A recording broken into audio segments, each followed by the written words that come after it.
Assalamualaikum warahmatullahi wabarakatuh. Selamat malam dan salam sejahtera untuk kita semua. Om Swastiastu. Selamat datang kembali di channel Disdiklu Tim. Masih bersama saya Muhammad Hafiz. Jangan lupa like, komen, dan subscribe channel ini agar channel ini bisa berkembang. Oke, kepada Bapak dan Ibu Bendahara BOS yang khususnya sekolahnya itu menerima dana BOS Afkin. Nah, silahkan video ini ditonton sampai habis agar informasi yang didapat tidak sepotong-sepotong. Oke. Nah, yang pertama itu saya informasikan kepada Bapak dan Ibu Bendahara BOS yang sekolahnya menerima dana BOS Afkin. Itu laporannya antara dana BOS reguler dan BOS Afkinnya itu dikerjakan dalam satu aplikasi. Mungkin Bapak dan Ibu sudah mendapatkan aplikasi barunya.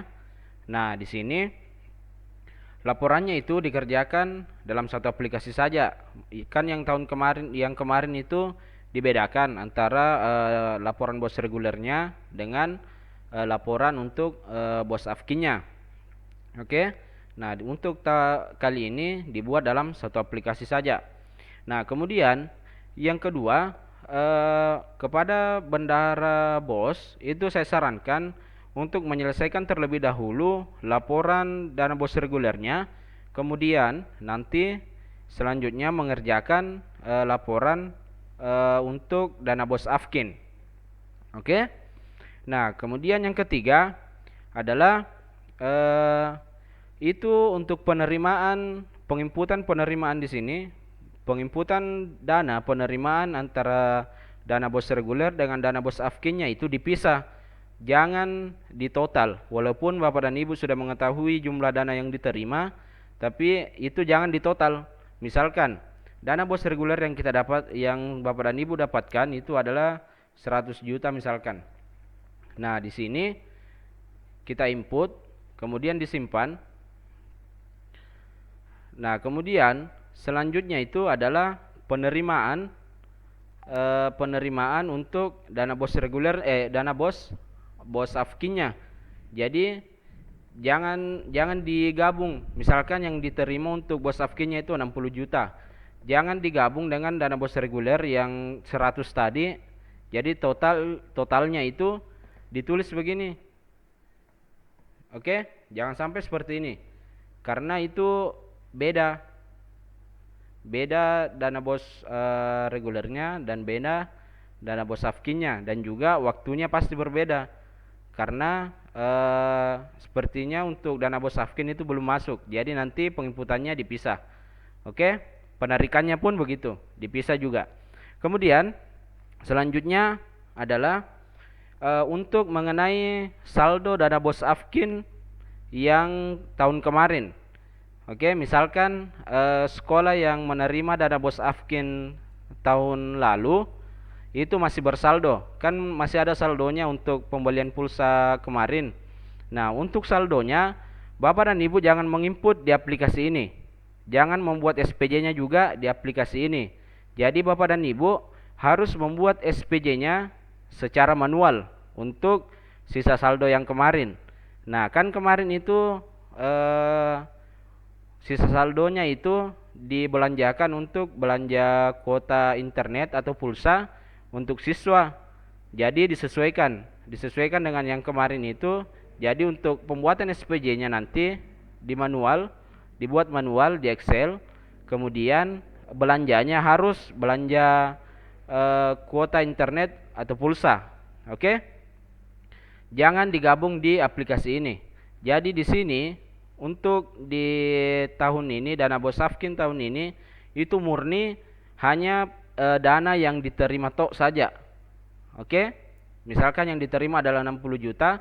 Nah, hanya 60 juta itu saja, jangan dicampur dengan sisa saldo yang kemarin.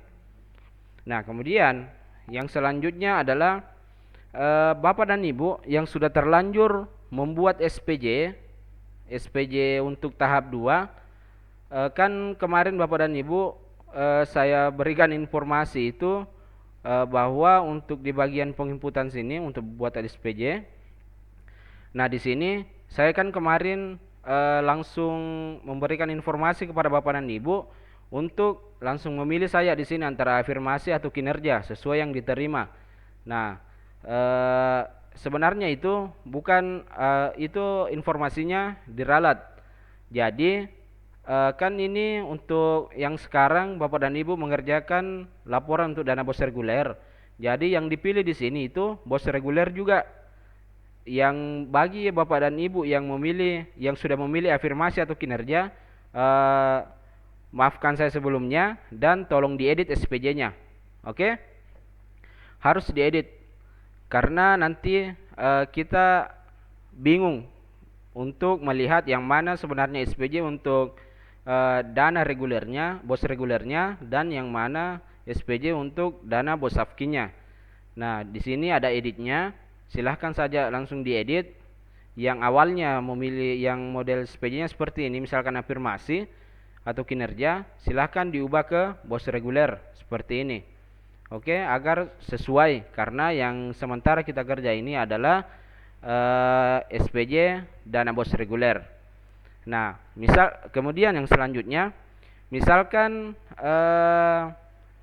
laporan untuk dana bos regulernya sudah selesai. Kemudian Bapak dan Ibu ingin membuat SPJ untuk dana bos afkinnya. Nah, cara penginputannya itu sama saja. Silahkan diinput dulu penarikan atau penerimanya seperti yang saya jelaskan di awal tadi.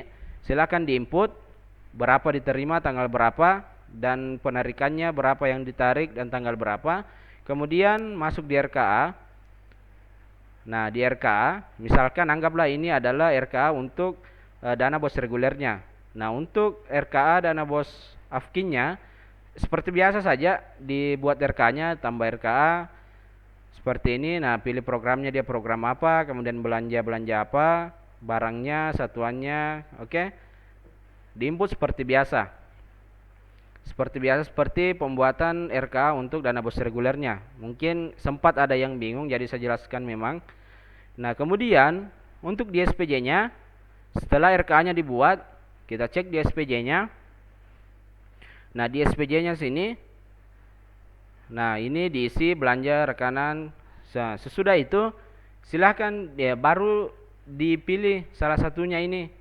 Kan ini ceritanya sudah pembuatan laporan untuk SPJ ya, bos afkin. Nah, silahkan dipilih sesuai dengan yang diterima dari sekolah Bapak dan Ibu. Oke? Apakah afirmasi atau kinerja? Nah, jangan sampai tidak dipilih karena pasti otomatis dia memilih bos reguler. Oke? Bapak dan Ibu, Bendara Bos, saya kira sudah cukup jelas. Bagi yang belum jelas silahkan bertanya. Assalamualaikum warahmatullahi wabarakatuh. Selamat malam.